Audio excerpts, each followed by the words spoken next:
main bola ini jadi berkah juga ya. Berkah juga. Jadi berkah juga. Dan ini keberkahannya mengalir dari Bapak juga ternyata. Iya. Jadi berkah ya Pak Karim tadi bermain bola, bapaknya Pak Hamid. Nah Iya. masuk PMP juga salah satu faktor dikenal itu karena pemain bola Main juga bola. selain kemampuan ya. Iya. Ini karena main bolanya ya. Iya ya. Hmm. Tadi disebutkan Ibu Yun Pak. Ibu Yun ini sepupu sama Pak Hamid. Adik bapak. Adik Bapak. Oke. Adik bapak. Adik Bapak yang memang ya kakek juga membiarkan Udah Bu Yun merantau ini dulu apa anak merantau. perempuan lah ke Jogja dulu kan sendiri dulu apa gitu. Mungkin dasar itu bapak udah terbiasa merantaukan anaknya yang pergi. Ya, ya, ya. Ya artinya ini yang saya lihat memang tradisi merantau dalam tanda kutip memang di keluarga besar itu sudah ada begitu ya. Ya. Jadi dari kakek ke anak-anaknya, ya satu diantaranya adalah tadi kalau Pak Hamid di Gayo ya memanggil Bibi ya. Ya, Bibi ya. Ya, ya. Jadi ke ya Iyun itu, Ibiyun tadi itu sudah dilepas begitu ya. Kemudian orang tua Pak Hamid juga ya ini Pak Karim melakukan hal yang sama ke anak-anaknya termasuk ya Pak Hamid ya sehingga ada kemandirian begitu ya. Kemudian bisa survive, kemudian bagaimana menghadapi masalah, menyelesaikan masalah sehingga bisa berprestasi dan lebih sampai seperti sekarang ya Pak Hamid ya. Ya. Nah kalau itu kan tadi peran kakek nenek itu luar biasa tadi kakek sudah disebutkan. Kalau nenek sendiri tentu saking juga. lucunya, saking dekatnya repot juga itu Pak Yus. Iya iya. Kami sama kakek sama nenek kalau ke bapak manggil bapak dan manggil ibu. Tapi kalau ke kakek manggil ama, ke nenek manggil ine. Jadi kadang-kadang orang di Takun agak bingung, mana inemu? Ya kami nunjukkan nenek. Jadi bukan itu. Jadi itu dari kakak terus-terus gitu. Jadi memanggil kakek itu ama, memanggil nenek ine. Ya, ini dalam bahasa Gayo kan ama, bapak, ine, ibu. Ya. Jadi ya, kenapa sampai tuturnya seperti itu? Mungkin Panggilan. kakak yang paling besar dulu manggil bapak dulu, manggil bapaknya ama, dia ngikut-ikut ama. Tapi benar ke kami semua manggil bapak ama ine gitu. Dia makanya kalau ada keluarga datang agak bingung. Ya. Mana inemu ya nunjukkan nenek gitu. Mana ama nunjukkan kakek, bukan tanya bapakmu baru nunjukkan bapak gitu. Iya. Jadi ya lebih Pak Hamid memang tinggalnya sama kakek nenek. Mak nenek jadi orang bisa salah anggapan ini orang tuanya yang mana yang benar gitu ya Pak. Karena sama-sama bapak, sama-sama ibu. Iya. Agak aneh sih memang orang melihatnya kami dalam keluarga itu memanggil nenek dan kakek itu. Iya. Semua yang 8 itu manggilnya dulu gitu, ama Ine gitu. Semuanya manggil ama sama Ine. Untuk kakek dan nenek. Kakek nenek. Ya ini khusus orang tuanya bapaknya Pak Hamid. Kalau misalnya orang tuanya dari pihak ibu, kakek neneknya itu sama. Awan, manggil Awan Alik, kawan Aman dan Alik tetap. Ini hanya untuk kakek pihak bapak tadi manggil Aman dan Ine. Aneh juga sih, benar salah benar itu kan. Iya. Kakek dipanggil apa? Tadi tinggal sama ama Ine ya, dengan kata lain kakek nenek orang tuanya bapak. Dan ini turut membentuk karakternya Pak Hamid. Nah, tadi kan ya ada sosok kakek ya, sama sosok nenek. Kalau sosok nenek sendiri gimana Pak? Ini terkait pembentukan karakter. Saya sama nenek paling dekat. Saya sama nenek paling dekat sekali. Bahwa kalau ada betul saya ada adik ya, laki-laki juga kalau sering lah atau kecil-kecil berantem itu dia sangat membela sekali sama saya itu pada yang adik itu. Maka selalu dianggap saya ini anaknya Ine gitu, pada anak nenek gitu. Nah saya senangnya dengan nenek itu adalah dalam hal itu salah satu hal mungkin yang untuk imajinasi ya, bahasa gaya dulu karena saya SD ya, kalau SMP sudah enggak, berkekebaran itu loh. Dia sering kali kalau mau tidur bercerita gitu ya, Pokoknya hampir tiap malam berkebaran menggambarkan sesuatu apa gitu. Imajinasi kita terpikir itu sama nenek itu. Malah kakek malah enggak, nenek dan mengantar tidur, keluar bercerita ini apa gitu. Jadi sangat kadang-kadang membantu sikap ya, bagaimana membentuk tentang apa jahat dan jelek itu ya. Itu nenek itu sering tiap malam ada aja kekebaran dia ceritakan. Ini hari judulnya apa gitu ya. Ya kita kecil senang aja mendengar itu.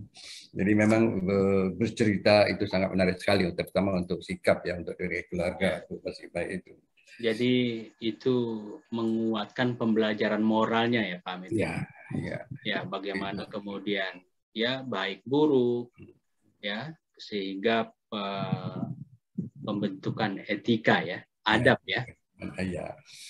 Dan atau di Musara Alun itu dulu tinggal di situ, air sumurnya sangat dalam itu, kalau dibilang kolak 1-2 itu tanggung jawab, semua ditanggung jawab, selalu ngangkat air itu, nimba itu memang dalam satu bentuk, memang terlatih sekali kok, karena sama nenek ya. Apa semua ngambil di dalam itu. Lalu kalau kadang-kadang saya nggak kelampahan, dulu ikutnya pergi ke bukit ke ladangnya.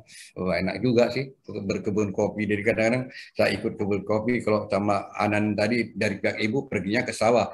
Kalau pihak nenek ini ladangnya di bukit. Jadi memang saat itu saya punya keterampilan bagaimana bersawah, bagaimana berladang kopi gitu ya. Meskipun sekarang saya nggak punya kebun kopinya, tapi saya tahu mulai dari bersawah sama kakek itu, mulai dari merjak sampai embeno tuh apalah ikut terus dulu dalam terbentuk ya.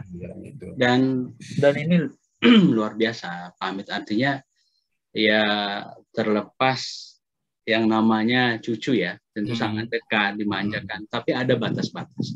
Ya. Tetap dikasih tanggung jawab seperti itu tadi. Jadi ambil air apa semua. Iya, itu salah satunya. Ambil air, ya. Dan termasuk ketika balik ke lampahan, ya ini tetap ya orang tua tetap memberikan perhatian, mengingatkan begitu ya. Iya. Ya. Dan ini kita kembali ke cerita Unimed-nya nih Pak, setelah jadi dosen. Dan ini kan hobi main bola tadi tetap ya? Tetap ya. Jadi karena memang sejak sebelum dosen pun memang sudah aktif di kesebelasan, gitu. Apa di luar Unimed, apakah Pak Amit juga mengurusi organisasi bola Pak di Sumatera Utara? Ya, tetap ikut di dalam organisasi ya. Dulu mungkin kalau ada organisasi daerah ya, dulu ada namanya IMAGA ya, ikut di Kabupaten Gayo, lalu diikut di PMII, lalu saya pokoknya ngambil, tapi saya dalam bentuk kegiatan dalam hal bentuk tetap ke dalam bentuk di bidang olahraganya dalam konteks itu. Nah, terakhir untuk saat ini saya kemarin melihat bagaimana ada berkaitan dengan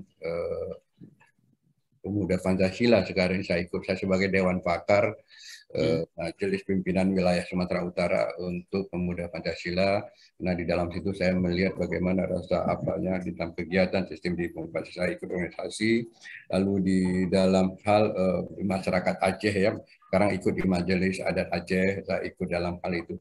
Karena saya melihatnya gitu, seperti Pak Yus tadi, saya sanggup karena bahwa suatu itu organisasi belajar. Kita tetap banyak sekali belajar setiap di satu organisasi ini begini, terus itu dalam mengembangkan kita. Maka ada cara belajar adalah organisasi belajar. Jadi kita tetap di dalam suatu, tetap belajar apa dalam konteks dalam suatu. Tiap hari kita itu belajar dalam suatu bentuk. Jadi memang banyak sekali sumber-sumber belajar yang bisa kita lakukan dalam mengembangkan potensi diri kita di dalam suatu dan organisasi. Jadi memang salah satu itu yang kita katakan dalam suatu hal pelaksanaan untuk berorganisasi, sungguh juga banyak sekali manfaat yang kita peroleh di dalam suatu, di samping silaturahmi dengan teman, tapi untuk potensi sebagai diri organisasi belajar itu yang kita perlu kita melihat. Nah, salah satu saya lihat di dalam perkembangan untuk ini, kadang-kadang orang hanya melihat menghabiskan waktu saja, padahal itu adalah bagaimana kita memberikan yang kata mungkin Pak Yus tadi itu, kadang-kadang suatu kegiatan itu merupakan ibadah kita ya dalam suatu mengembangkan di dalam suatu pelaksanaan kegiatan itu. Mungkin gitu Pak. Tapi saya masih aktif juga di sosial. Di PSSI-nya juga aktif ya Pak? Saya dulu pernah mengurus PSSI Sumatera Utara pada Pak Irul ketua PSSI, di situ sebagai tim komisi Fairplay. Saya biro Fairplay ikut setiap pertandingan bola dulu saya ikut dalam suatu hal pelaksanaan. Nah, setelah itu saya tidak pada periode Pak Irul habis, saya sudah tidak terlibat lagi, mulai dari Pak Johar Arifin, dulu ketua umum PSSI Sumut ya, dan pernah juga ketua PSSI di Indonesia, Pak Johar Arifin, itu dulu satu tim, abang senior lah di Medan Putra, Pak Johar Arifin itu. Ya, ya. Dan ini sebagai akademisi tentu kan tidak terlepas dari kegiatan Tridharma perguruan tinggi ya. Nah, ini bisa diceritakan nggak ke ini sisi Pak Yasandi ya, memang saya kemarin itu di dalam hal pelaksanaan kegiatan dan juga nggak apa-apa ya saya ceritakan di sini bagaimana pengembangan karir saya di 2003 itu kebetulan istri meninggal ya, jadi dia sebagai itu saya dengan punya 2 anak. Nah, saya single parent dan di situ saya sangat aktif sekali untuk meneliti ya di dalam hal pelaksanaan bagaimana seorang peneliti kan rasa kepekaan melihat permasalahan. Kadang-kadang cari masalah kok payah kali, dan begitu banyak masalah yang bisa harus kita pecahkan dalam kegiatan itu. Dan itu sangat aktif sekali. Jadi sehingga dalam beberapa tahun saya mengejarkan itu, kemarin itu aktif di dalam satu penelitian menulis. Lalu sampai kemarin itu pada saat usia 49 saya sudah bisa capai guru besarnya ya dalam konteks itu. Nah, di sini satu dalam konteks ini kadang-kadang itu apakah sifat, mohon maaf juga orang tak akan dapat sifat itu dalam konteks cepat kali rasa puas diri gitu. Nah, itu sudah dapat ini kok mulai menurun gitu ya. Dia mulai menulis apa, lebih senang berkuliah apa gitu, di malam penelitiannya kok jadi agak menurun gitu. Tapi pada saat itu sedang enak-enaknya meneliti itu luar biasa, banyak sekali kita pengembangan kita dalam melihat kajian-kajian peneliti untuk memecahkan masalah-masalah dalam pembelajaran. Saya konteksnya kan selalu di dalam, guru besar saya pun dalam teknologi pembelajaran, teknologi pendidikan, bagaimana model-model pembelajaran yang saya kembangkan di dalam hal pengembangan itu. Jadi tidak akan pernah, jadi saya katakan bahwa saat itu fungsi rumah itu hanya melindungi panas dan hujan. Tapi kok banyak sekali model-model rumah. Nah, dalam pembelajaran pun gitu, banyak kali penyampaian satu input, tapi banyak sekali model-model pelajaran. Tentu melihat kondisi. Untuk konteks bagaimana model ini bagus, untuk situasi bagaimana model ini bagus. Nah, itu saya dulu mengembangkan model-model pembelajaran. Meskipun kita sadar tidak ada satupun model yang paling baik untuk semua kondisi. Satu model baik tentu dia untuk kondisi ini tidak. Jadi banyak model-model tergantung kita melihatnya, ya ini untuk kondisi bagaimana gitu. Makanya kita sering dalam satu pembelajaran saya edukasi hampir 100 model-model pembelajaran yang saya melihat. Setiap punya model punya apa tersendiri gitu. Jadi tidak bisa ini diterapkan untuk di sini. Oh ini bagus di Medan saya pakai di Takek, belum tentu bagus karena melihat konteks juga, melihat kondisinya. Maka bahasa kita tidak ada satupun model yang paling baik untuk semua kondisi. Kita dilihat di dalam suatu kondisi. Jadi dalam konteks-konteks itu Pak Sri, di dalam pendidikan banyak sekali hal kita. Oh pakai model ini bagus, belum tentu, kita harus lihat itu untuk kondisi yang bagaimana itu bagus. Juga tentang hasil belajarnya. Hasil belajar itu kita lihat bisa fakta, konsep, prinsip, dan prosedur. Untuk mengajar konsep bagaimana, untuk belajar prosedur bagaimana, untuk prinsip bagaimana. Jadi tidak bisa modelnya pakai untuk semua Pak. Melihat dalam suatu hal itu. Nah ini yang kita memilah bahwa kadang-kadang dalam suatu pembelajaran kita melihat terhadap prestasi belajar. Apa sih prestasi belajar? Dalam konteks materi apa yang kita melihat. Nah ini banyak sekali yang kita bisa kaji dalam satu. Apalagi dengan sekarang kondisi kita tentang IT ini ya, bagaimana pembelajaran IT di dalam suatu pelaksanaan kegiatan. Nah kita banyak sekali yang bisa mengembangkan. Jadi untuk pendidikan banyak sekali hal-hal yang perlu kita perbaiki. Nah saat itu sangat aktif dalam suatu hal pembelajaran. Nah tapi sekarang Pak Sriade, aku lebih senang sekarang kayak di Pasca, ikut dengan mahasiswa, ya saya pembimbing dan sebagainya, tidak lagi peneliti utama di dalam konteks itu. Memang sungguh menarik ya, karena kita katakan riset hanya mencari kembali masalah-masalah sudah apa yang kita riset, kita kembangkan di dalam suatu hal ini. Jadi memang dalam konteks ini saya mungkin lebih kepada pembelajaran, model-model pembelajaran apa yang bisa pas kita gunakan di dalam pembelajaran. Ya, kita juga kadang-kadang saya melihat juga model-model pembelajar antara SMK sama SMA itu kok hampir sama, padahal di sana orientasinya ke keterampilan. Yang ini saya tahu masa modelnya ceramah mudah apa gitu. Jadi ini kita lihat untuk hal-hal yang tertentu mungkin kita katakan tidak salahnya orang menganggap bahwa ceramah itu salah. Tidak, untuk konteks mana ceramah itu. Dan melihat dari waktunya berapa banyak mahasiswa pakai ini yang paling, ya ceramah yang paling baik. Ya, karena waktunya orangnya banyak, waktu singkat, informasi banyak disampaikan, ya harus diceramahin. Tapi kalau orang yang sedikit, ya apa ya bisa lah kita pakai mode ini ya kalau terbatas. Jadi memang semua model itu baik untuk kondisinya gitu. Jadi memang kita untuk riset penelitian. Nah sekarang kendala-kendala bagi teman-teman kan tuturannya sekarang untuk Scopus itu banyak sekali, baik untuk naik pangkat guru besar, waduh menolak di samping dalam pembiayaannya sangat besar, di dalam itu tuntutan yang zaman. Pada saat itu saya mengusul guru besar memang belum masih terakreditasi nasional, belum kepada Scopus sih. Jadi saya katakan teman-teman ya udah terlanjur kami luar lahir, ya kami lebih gampang lah dapatnya. Karena sekarang tantangan banyak sekali Pak, dan berat sekali. Semua rata-rata kenapa belum muncul? Aduh, Scopusnya belum ada apa semua gitu ya. Kendalanya. Ya. Dan ini pengabdian masyarakat Pak Hamid itu banyak sekali ya Pak ya, termasuk karya dalam bentuk buku gitu ya. Ini gimana Pak?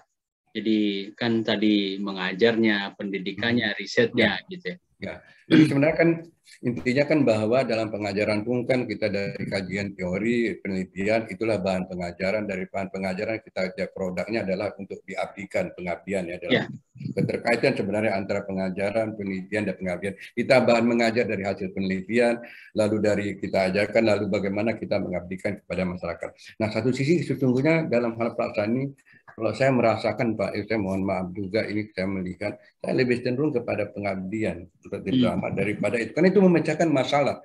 Penelitian hanya dalam konsep teoritis, dalam kompos itu. Yang mengabdi ini loh, apa satu model yang dia kembangkan, diaplikasikan, itu pengabdian lebih tinggi sesungguhnya. Tapi kan itu yang di sekarang adalah jurnal. Jurnal kan hanya tulisan. Di dalam skop keluarga banyak sekali masalah kita di Indonesia kalau saya melihat kenapa nggak pengabdian bagi pengabdian suatu itu nilainya lebih tinggi karena itu memecahkan permasalahan di daerah itu mengabdikan kepada ilmunya. Nah itu hasil dari dia pengabdiannya itu dia mau aplikasikan ke jurnal silakan tapi kan penghargaan lebih tinggi kepada risetnya ini.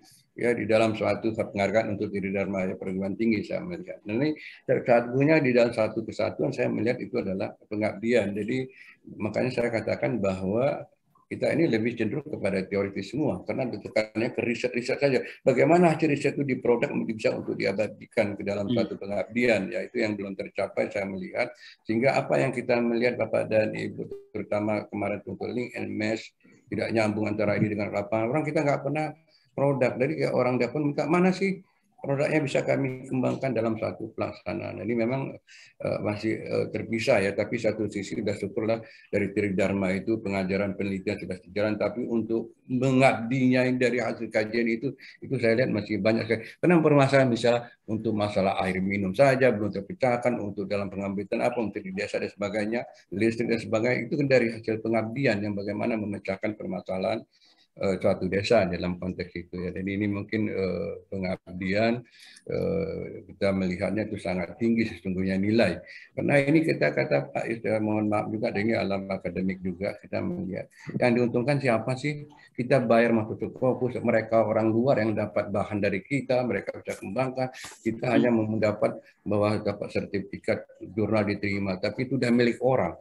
Dan ini yang kita dalam suatu konteks dalam kegiatan untuk pengajaran. Jadi saya melihat kemarin itu juga salah satu pada saat di WR1 saya selalu memotivasi dosen bagaimana mengembangkan kepangkatannya, terbesarnya dan begitu. Rata-rata terfokusnya di Scopus itu.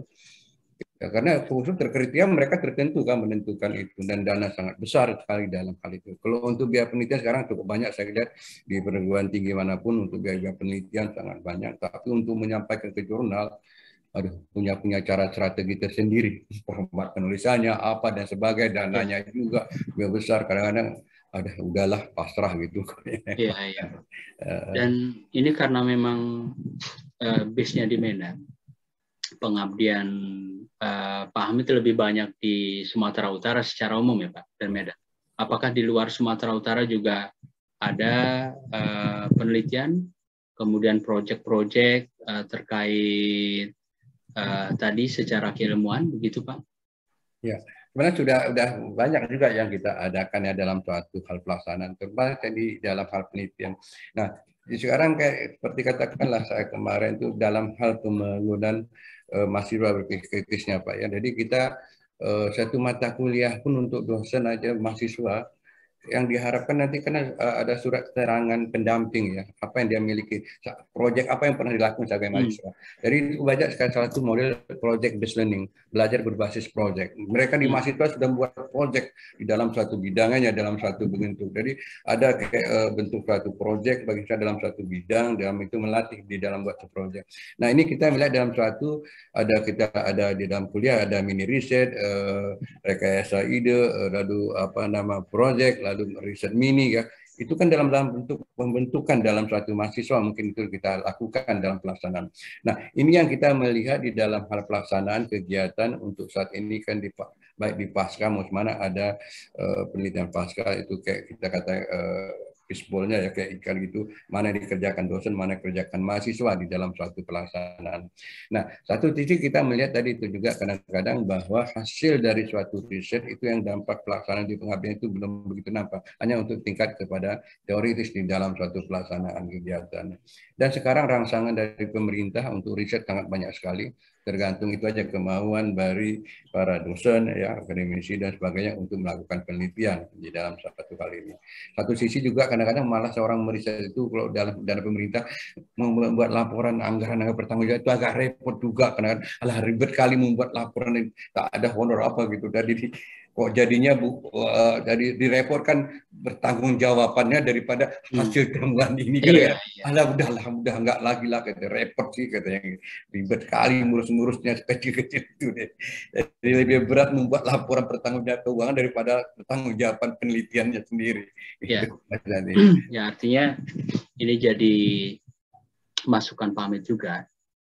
Ya bagaimana menyederhanakan laporan ini begitu. Iya, sesungguhnya. Ya, jadi supaya ya antusiasmenya tetap, kemudian risetnya tetap berjalan, pertanggungjawabannya juga mudah. Gitu mudah gitu. Dan ini secara aplikasi bisa diaplikasikan, berdampak ke kemajuan masyarakat juga. Gitu. Iya. Ya. Dan ini Pak Hamid, ya sesuai dengan kepakaran Bapak di teknologi pembelajaran, teknologi pendidikan. Nah, melihat situasi perkembangan sekarang, IT, digital, dan sudah mulai kecerdasan artifisial, ini apa yang mesti kita lakukan ini untuk menghadapi perubahan seperti sekarang ini? Ya, baik. Sekarang ini kan berkaitan dengan masalah mindset ya, kita apresial tadi harus bagaimana kita mengubah mindset kita di dalam ini. Bagaimanapun bahwa yang kekal itu adalah perubahan. Bagaimana tadi kita bisa beradaptasi dengan kondisi itu. Nah ini sekarang kendala utama juga Pak, kita melihat untuk baik di guru ya, baik di dosen. Saya sedikit sekarang aku masih lemah sekali berkaitan ini, apalagi di guru. Ya masa sementara kita zaman sudah ke IT ini yang juga berkembang di dalam pembelajaran, di dalam pelaksanaan kegiatan untuk blended learning ya, perkembangan dengan COVID, bagaimana mereka melakukan suatu kegiatan dalam suatu pelaksanaan. Meskipun satu sisi kita katakan bahwa pembelajaran itu yang penekanan utamanya kan adalah interaksi antara sumber belajar, dosen dan siswa dalam suatu lingkungan pembelajaran. Ya, tetap dalam konteks itu. Tapi di dalam ini kita tidak bisa hindari bahwa di dalam kalau dulu kita katakan juga dosen dan guru itu dulu satu-satunya sumber belajar. Kalau sekarang kan hanya salah satu sumber belajar. Lebih banyak sumber belajar dari luar lagi. Bahwa dosen guru hanya salah satu sumber belajar. Kalau dulu ya dosen guru satu-satunya sumber belajar. Semuanya. Sekarang perannya guru dosen bagaimana dia menjadi fasilitator, dia membelajarkan orang untuk belajar. Jadi dengan banyak sumber-sumber belajar, nah itu kita katakan masuk ke IT ini perubahan ini. Tapi kita melihat untuk gadget anak-anak sekarang kan sudah mulai bisa beradaptasi. Nah sekarang kan yang program-program yang lama seperti saya dan sebagainya ini masih banyak ketinggalan tentang IT itu. Tapi ini meskipun saya rasakan nanti untuk COVID sudah mulai berakhir, sama apa, tapi blended learning kemarin itu udah tetap aja kita lakukan berkelanjutan ya, walaupun kadang-kadang dalam suatu pembelajaran itu harus ada juga mungkin dalam tatap muka yang kita temukan. Sementara itu tadi kendala yang utama kita kemarin, sementara tatap muka aja masih kualitasnya begitu, apalagi dengan IT ini punya kendala lagi. Tapi kita kan tidak bisa terpaku dalam, kita harus beradaptasi dengan suasana yang baru ini. Nah ini tadi yang kita melihat dalam suatu kaitan ini hal kegiatan pelaksanaan pembelajaran, dan dalam konteks ini sesungguhnya apa yang dikatakan kampus mereka belajar itu kan mencari beberapa sumber belajar yang ada di luar kampus dan sekolah yang dimanfaatkan itu. Di dalam konteks itu saya melihatnya memang ke depan ya harus kita bisa beradaptasi di dalam melaksanakan kegiatan itu. Itu yang kita lihat Pak Agil. Ya, dan ini terakhir Prof. Hamid untuk menutup podcast kita ini sebagai closing ya. Pesan Pak Hamid nih buat anak-anak muda ya, generasi penerus bangsa nantinya. Ya. Satu saya lihat berarti kan di sini dalam satu hal pelaksanaan kepada tadi ada kemampuan usaha. Nah, ini di sini yang kita melihat itu jangan banyak sekarang ada instan orang belajar menjadi aparat, tapi usaha sudah terbatas sekali di dalam itu. Kalau seorang menarikkan nilai orang guru atau dosen ngasih nilai C aja, tentu dia lalu atribusinya bahwa dia itu menyatakan tetap kepada negatifnya. Padahal dia tanpa menyadari bahwa usahanya kurang. Bagaimana dia mengubah ini berkaitan dengan motivasi ya, dalam perkembangan. Satu kita melihat juga dalam konteks ini saya melihat adalah berkaitan dengan soft skill tadi.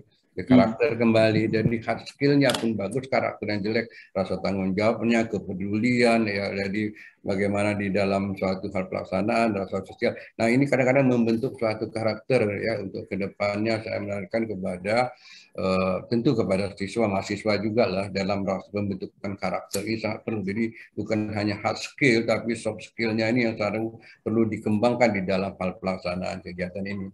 Jadi di sini tepatnya adalah pembelajar tangguh. Jadi memang semangat belajarnya itu harus kita apakan, dan satu hal yang juga kita melihat rasa tanggung jawab ya di dalam suatu melaksanakan tugasnya di dalam hal itu. Karena kita katakan bahwa untuk generasi muda bagaimana membelajarkan, karena kita membelajarkan orang untuk belajar. Sesungguhnya yang belajar itu kita, bagaimana kita mengembangkan potensi di dalam suatu pelaksanaan.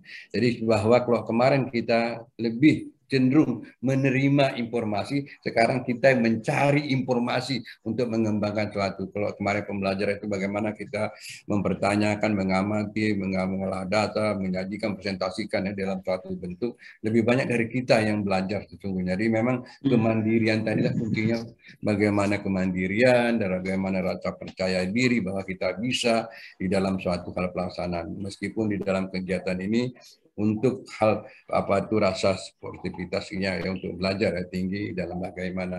Karena kalau kita juga di dalam ini saya melihatnya Pak Yusri, untuk satu SKS itu aja kok perguruan tinggi kan repot juga. Jadi kalau 2 SKS 100 menit tatap muka, tapi tugas mandirinya berapa, tugas strukturnya berapa. Tapi selama ini kita mengajar perguruan tinggi SKS itu hanya tatap muka, padahal enggak, 2 SKS di tatap muka dia 100 menit, tapi tugas mandirinya berapa menit, tugas strukturnya berapa, mengembangkan. Kadang-kadang kita itu pun tertinggal. Maka saya katakan bahwa yang belajar ini yang kita melihat bagaimana kita memotivasi sesungguhnya pembelajar ini. Karena dia menjadi pembelajar tangguh, dia selalu melihat tantangan, tapi ini tadi kita tidak mampu, terakhir, udahlah gitu. Jadi bahasa terutama kita melihat, kalau saya analogikan di dalam masalah, kalau ada kata ketulisan masalah, berarti ada mas, ada Allah, ada salah. Jadi masalah. Orang melihatnya, sering melihat itu ada emas. Kalau masalah akan terpecahkan, maka dapatlah harta karun. Itulah ilmunya, itulah emasnya. Tapi banyak orang punya masalah, nanti dia katakan takut salah, salahnya yang diambil. Nah, ada orang punya masalah, Allahnya diambil, Allah bahasa Medan loh Pak. Allah itu cuek. Allah udahlah ngapain dipikirkan. Jadi orang punya masalah aja itu ada lihat, ada melihat harta karun, di masalah ada emas, ada bisa melihat Allahnya, ada bisa melihat salahnya. Tergantung. Dari sini itulah semangat belajar tangguh, bagaimana dia mau mengembangkan diri. Setiap hal masalah adalah usaha. Jadi ini memang kemampuan kemarin itu saya melihat itu tadi Pak ya, kalau saya di Amerika mereka melihat lebih kepada ability kemampuan. Tapi kalau orang Jepang saya melihat lebih kepada usaha dalam kerjasama dalam satu bentuk. Jadi skill yang kita melihat. Jadi kadang-kadang kita bahwa dalam satu pembelajaran itu yang dari semangat. Hal ini tadi saya katakan kenapa saya bisa mengembangkan itu tadi. Saya katakan ada usaha, ada kerjasama dengan skill teman-teman di dalam hal itu. Jadi skillnya juga perlu kita kembangkan di dalam suatu pengembangan dalam pelaksanaan pembelajaran. Jadi itu tadi kita melihat bahwa suatu masalah yang harus dipecahkan bukan dihindari. Jadi memang kepada para mungkin siswa dan adalah bagaimana mereka harus belajar dengan semangat. Sementara pada pembelajar saya mengatakan bahwa seorang datang itu dengan potensi dirinya, tidak bisa sama dengan orang lain. Bagaimana bisa mengembangkan? Karena saya katakan pernah saya ngambil contoh, saya di dalam pembelajaran seorang guru di rumah aja kita ngalih punya 2 anak. Ada anak saya kalau kita lagi ada tamu. Terus anak kita mau mengatakan bahwa cukup kita lirik si anak mengerti. Bapaknya lagi tamu jangan diganggu. Tapi anak yang satu malah tidak. Dia datang kita, Bapak kok lirik-lirik? Pak ada apa Pak? Gitu. Ada orang cukup dengan verbal sudah ngerti. Ada dengan kata-kata. Itu anak 2 loh. Di kelas banyak kali anak dengan karakter yang berbeda-beda. Bagaimana kita mengembangkan untuk pembelajaran? 4 karakter. Nggak bisa satu metode kita pakai untuk 4-4. Untuk ini begini, untuk ini begini. Nah ini itu repotnya tanggung jawab seorang guru. Itulah ibadah guru. Gajinya kecil, tapi tempatnya di surga. Karena dia membelajarkan orang untuk belajar, memudahkan orang belajar, dia bisa sabar dan mengerti di dalam satu pelaksanaan. Nah ini mungkin bagi dosen dan guru kita harapkan juga bagaimana kita membelajarkan orang untuk belajar, bukan mengajarin orang. Mengajar orang sekarang banyak kali informasi dari mana aja dia bisa, tapi membelajarkan orang untuk belajar, ini yang kita profesional seorang guru. Ya, jadi seorang guru bisa orang punya pengetahuan tanpa informasi bisa aja bukan guru, tapi membelajarkan orang untuk belajar itulah peran guru. Bukan mengajari lagi, membelajarkan dia untuk belajar. Ini perlunya ada satu rancangan di dalam suatu pelaksanaan. Saya kira nanti dalam konteks ini menarik juga Pak Yusra Ali kita membahas tentang pendidikan, bagaimana kita melihat. Nah ini tadi itu kan pengalaman saya saja Pak selama ini dalam mengembangkan karir. Kerjasama adalah suatu tetap kerjasama dalam hal teman-teman, ya rasa kebersamaan itu akan memudahkan. Karena juga agak repot juga Pak. Kadang-kadang di sini tidak membatai etnis ya, tapi di konteks Unimed itu orang Toba banyak, saya orang kayu bisa masuk. Nah itu kan di dalam skill kita bagaimana berkomunikasi di dalam hal pelaksanaan itu. Mungkin itu Pak Yusri yang bisa saya panjangkan Pak Yusri. Ya, baik. Ini luar biasa Pak Amit atas sharing pengalamannya, kemudian perjalanan panjangnya sampai ke titik sekarang yang ternyata tadi tidak terlepas dari bermain bola. Yeah. Nah, kemudian dan ternyata itu ada titisan dari bapaknya juga, yaitu Pak Karim ya. Yeah. Jadi ini terima kasih banyak ini Pak Amit. Sudah atas waktunya, sudah berkenan berbagi ilmu, pengalaman, dan tadi kata kunci di akhir jadi pembelajar tangguh. Nah ini mudah-mudahan bisa menginspirasi penonton podcast kita ini, anak-anak bangsa Indonesia, bagaimana kita ke depan apalagi dengan situasi yang begitu cepat berubah sekarang, tidak ada batas lagi, nah terus beradaptif, ya, adaptasi relevan dengan situasi sekarang dan tetap jadi pembelajar tangguh sepanjang hayat begitu ya Pak. Ya, sekali lagi terima kasih Pak Amit, doa terbaik buat Pak Amit ini. Sehat terus, berkarya terus menebar keberkahan, inspirasi dan kemaslahatan buat bangsa Indonesia khususnya Sumatera Utara. Baik, terima kasih banyak juga Pak Yusril. Ini sudah satu ide yang bagus kita diskusi pada malam ini ya, dengan sharing pengalaman. Itu setitik saja yang bisa kita bagi. Mudah-mudahan ada manfaat ya dalam pertemuan kita pada malam ini. Terima kasih. Ya, sama-sama pamit. Insya Allah di lain waktu akan kita lanjutkan podcastnya di acara yang lain. Karena dan saya yakin ini cukup menginspirasi dan mengubah, kemudian menggugah yang lain untuk lebih baik, lebih bagaimana untuk supaya bangsa kita ini dalam konteks yang lebih besar bisa lebih hebat, bisa lebih maju. Ya, terima kasih sekali lagi Pak Hamid. Ya, ya. Assalamualaikum. Waalaikumsalam Pak. Sampai jumpa. Ya. Baik, terima kasih Pak.